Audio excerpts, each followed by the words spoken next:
सांग मैंने दुकान में आसली एत भिड़ जे आप विश्वास करेंगे दुकान रे मैंने सका लाइव भी आसपारे तो दुकान घरे आसी पहुँची देखला गोटे जिनस आप देखो आप जानी आज हूँ पवित्र दशहरा से दशहरा उपलक्षे आज आम घर हूँ कौन पिठा एटा हूँ मंडा पिठा रे कौन सीझा मंडा ना कौन हाँ सीझा मंडा ये बाबा आलू पोटा पुणी मो फेवरेट एटा कौन पचारे सी कह आलू पोटा जी कौन मत से जो ये पूरा कोटा कहले नड़िया चीनी पूरा कि छेना फेना मत से सब भल लगे मोर आलू पूरा हो मैंने 8-10टा पिठा पूरा पेट पूरा खाइबी भात भी दिन सारा खाइबिनी तो से बहुत तार ये पिठा कर गोटे आमर आलू पूरा देकर आउ थे आप देखे देव देखो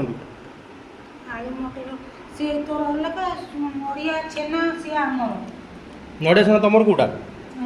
यहीटा ये नड़िया छेना है तार बापा बहुत सी खाइबे आलू पूरा खाली है मोर